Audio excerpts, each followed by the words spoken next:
Welcome back, guys. Hope everyone's good and well. You might not recognise me. My missus made me shave my beard off. She had enough of it, so that had to go. But yeah, today's the 29th of January. Things have been going quite well in the breeding loft. I've had, I think birds started hatching on the 24th, so that's 18 days after the first one's laid. So that's bang on what I wanted.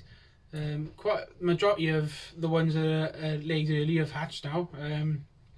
He had a couple, two old cocks and a yearling pair who didn't fill their eggs.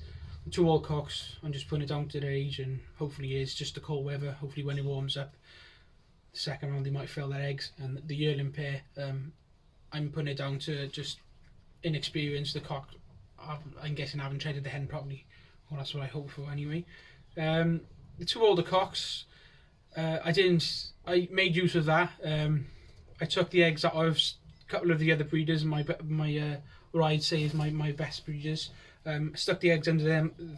They're all the older cocks then, and then let the good breeders go back down again for a second round. So, it's things like that. They had a big gutting like that they haven't filled, but then I use it to their advantage, and like I said, stick the eggs under from the good races under them, and then they can rear them up, and then that might also help them to fill their eggs the next time round then as well. But yeah, everything's going well. There's a little clip now I'll show you, which is talking about, show you what I mean by when the egg haven't filled, and stuff, just so you can check yourself, so you haven't got to wait the whole 18 to 20 days or whatever it is to see if they hatch. You can check yours, after about 5 or 6 days to see if the eggs are actually fertile or not. So we'll just take a quick look at that, and then we'll come back. Okay, so we have a pair of eggs. These have just been laid, and the second one was laid this morning. And these are out of the pair of eggs I stuck under the pair that didn't fill. So they just laid their eggs, another set of eggs again. If you've got a phone light or anything will do. I got a bulb in the shed, so I'll use that for now. If you use that, take a look. As you can see, the egg's just been laid, so it's just yellow yolk at the moment. You won't know. Obviously, the first day, you gotta be waiting about 5 or 6 days, I'd say, to see if it's fertile or not. But if it's 5 or 6 days and it looks like that, you're probably better off chucking it out and either letting them go back down or maybe swapping the cock and hen around with something else. So that's after 5 or 6 days. If it's like that, it's not fertile. Now I'll show you a pair of eggs that are. These birds went down really late. I think these eggs are about 10 days old, something like that. Hold up to the light, and you will have to spin it around to check, but as you can see, there is veins or whatever it is in there, which is pretty get to focus. It's pretty obvious then there's something growing inside. So there you know if an egg is fertile or not. Right, so I hope that updated you on about filling eggs and stuff. Say it's quite a good handy trick to know if you didn't know. Just so you haven't got, you're not wasting the extra two or 3 weeks, whatever it is, to wait for them to hatch. So yeah, I'll take it around now. I should have some young ones to ring today, if not today, tomorrow, and I'll show you how I ring them. I'm guessing everyone rings pigeons the same. I've never known a different way to ring them, so I'll show you guys how I'll do it, just for the new starters and that, just in case they're not sure how to ring a pigeon. And yeah, so take a look at the next clip. Cheers. Okay, so the babies are a little bit too young to ring. They're probably better off going tomorrow. So they do go quite quickly, but see, this one's feet is quite big, so it might fit on. But I say is, you don't want it too loose, so obviously it'll fall off. And I've had it in the past, the pigeons, when the rings tend to fall off, the parents tend to grab the ring and flick it out the nest, and it goes, you don't know where it's gone, then sometimes you can lose a ring. So make sure it's the right size. I say this is probably about a day too young to ring, so maybe tomorrow, but I'll still show you. It'll be a bit easier to show you actually, because it's not a tighter fit, so it should just go on a bit easier. When you're ringing the pigeon, it doesn't matter which leg you put it on. I always put it on, if the pigeon's facing you, put it on the left leg here. When I put it on, usually, when you're marking a pigeon for race, you grab the bird and then you put his leg up and you read his ring number like that. So I'll always have the ring number, so I can read it. Like when it's like that, it's just upside down. You know, it can sometimes be a bit awkward when it's upside down. So I always do it like that. So the pigeon's foot, obviously, it's got 3 toes, and then the back toe there. You hold the back toe back. You get the 3 main toes, slide it through the ring. So there you can see 3 main toes going through them. There's the back one there. It will be a bit tighter when there's the right size. So then you pull it up there, and you grab the back toe then, and you've got to pull it through like that. So then that's on there then. Obviously it will be a bit tighter when you do it. Some people I've seen, when they pull the back toe through, you'll pull the ring up and they might slide the matchstick through or something to pull the toe out. Sometimes if you leave it too late, some people I've seen use Vaseline or whatever to get it on, just to slide it on. But that does make a bit of awkward then, because everything's slipping and sliding. But yeah, that's the basics of putting the ring on. There it is. And don't forget then, write the ring number down, write the parents down, so you know what's what. Keep it all documented. Okay. Right, I hope that helped a couple of people who know how to bring a pigeon. It can be quite awkward actually, especially if you don't know. So you got to try and be a little bit delicate. Obviously they're still babies, you know, but they don't feel like you're hurting his foot. And the thing is, you know, it's all fine. You know, you got to pull that back thumb through, and it should hopefully then stay on. So keep checking it every couple of days or every day, just to make sure when it's big enough, then you know it's not going to come off. But yeah, everything should be fine. You know, once you know the pigeon's big enough to ring, it shouldn't come off once you put it on. But yeah, I'll go from now. Just show you the stock birds again. Show you some of the babies that just hatched and stuff, and tell you a little bit about them. Okay, so this is one of the young ones I just rung. It's just the sire there. I showed him before his Stafford recock. And stay over another bit. They were one of the first ones to hatch. This pair here, they went down the same time. They're both 2-year-olds. There's the cock there, but the hen did take about 5 days longer than the others to lay. So hopefully these will be hatching today or tomorrow. I don't know if you can see this. They're just starting to pip now, actually. So that's a good sign.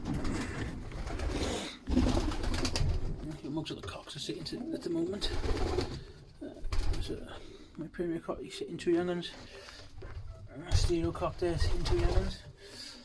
I had this is the Lambert pair I showed you in the previous video. The dam is the big red checker.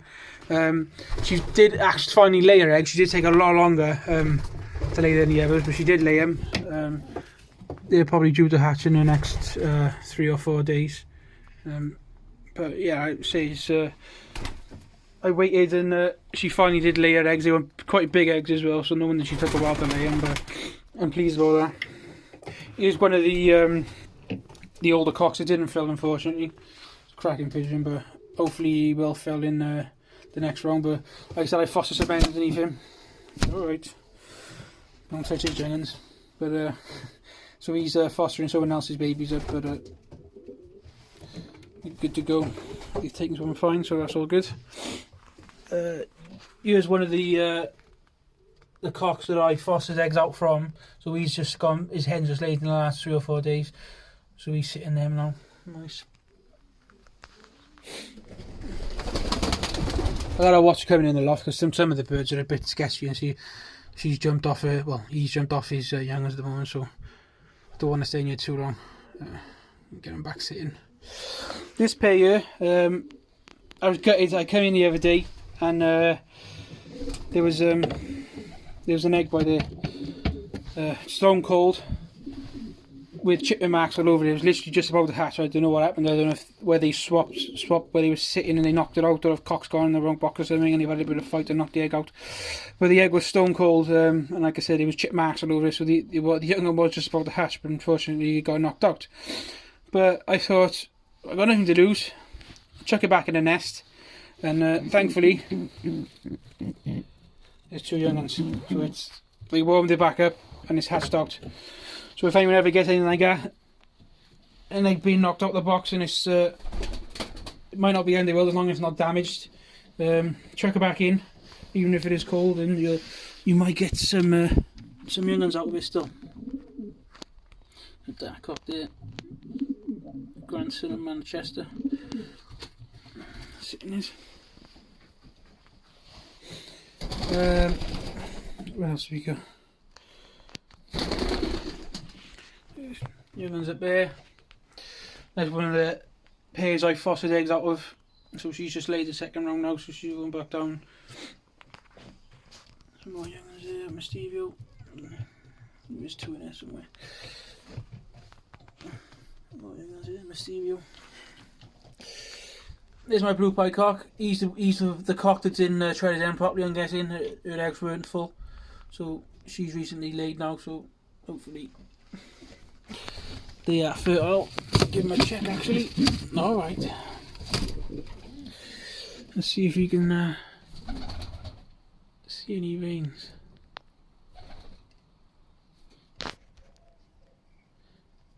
Yeah, I'm happy to see they're just forming now. So that's a good thing.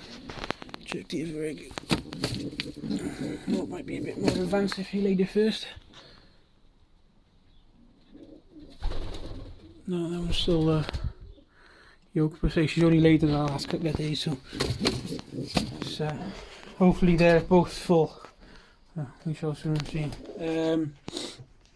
This pair, the one egg hatched, the one wasn't full, so I tend to leave even if the egg's not full, I tend to leave it in for the first week or so, just because it sort of props the other young one up. You know, when it's two in there, they sort of lean against each other, if you know what I mean. You don't get like a straight leg or nothing, but they kicked that egg out anyway, so couldn't see in there. But usually I'd leave the egg in there just to help the other young one prop it up and keep it in the nest. There's two young ones here. I might go home for you. But yeah, everything's looking good so far. So hopefully the next couple of days we're ringing most of the young ones. You know, by about 5 days time, I'm guessing most of the ones that have hatched out will be rung. So yeah, it's all looking good. Birds out in the UV, gave my bath yesterday. So they're all happy.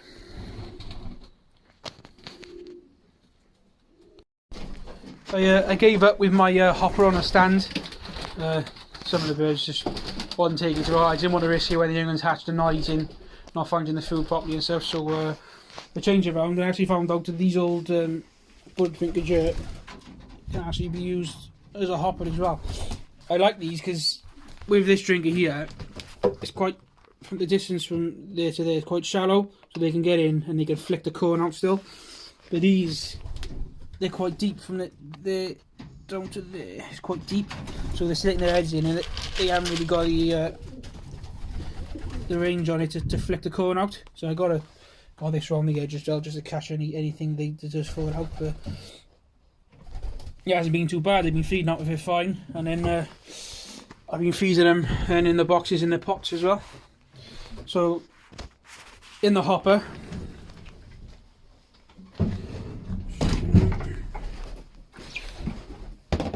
is Willsbridge #1. I think the countrywide, maybe I think they changed the name now. It's called countrywide #1 now, I think. That's peas, beans and tares. Really high protein, obviously. They're nice beans. Nice colour. Yeah, they've been stopping that. They get that obviously constantly in the hopper, and then I make my own mix. Then, to be honest with you, I've just taken a couple little bits I've heard off good fanciers and what they've been doing, and mixed my own. So I bought, in here is Fraser foam, hemp and sunflower seeds. Fraser foam, they love the Fraser foam. They chase around the shed for it. It's really good stuff. Sunflower seeds, nice fatty seed, you know, good for the young ones. Hemp as well. A lot of people just say, oh, hemp's just to warm them up, but hemp is really good for feather quality and things like that as well. So it is good for the young ones and bringing them up. So I feed them that, and I mix it in with This is called Countrywide Super Junior, I think it is.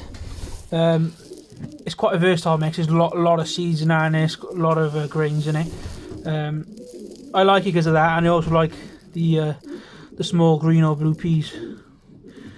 I know Paul Macaroni swears by these blue peas. He really likes them, feeds them throughout the season, and so I give them a go. People say they won't eat it, but I've been feeding to them. They've been scoffing it all. I say if they got nothing else to eat, they'll definitely eat it. But yeah, so my first time trying it. Will it work? I don't know, but I think it personally will. We'll soon see. But yeah, so that's what I've been feeding them. I say I feed them in the boxes. Just give them 2 spoons in each pot, spoon for each pigeon, and they have that in, and obviously then they got the hopper all day. There's natural iron in the water, and that's all I get. I don't bother with any other vitamins or whatever. They might get mixed a bit of garlic in with the natural iron now and again or whatever, but other than that, it's pretty simple. So yeah, it's looking good. Cheers for watching, guys, and hopefully do another one maybe when I start weaning some pigeons over.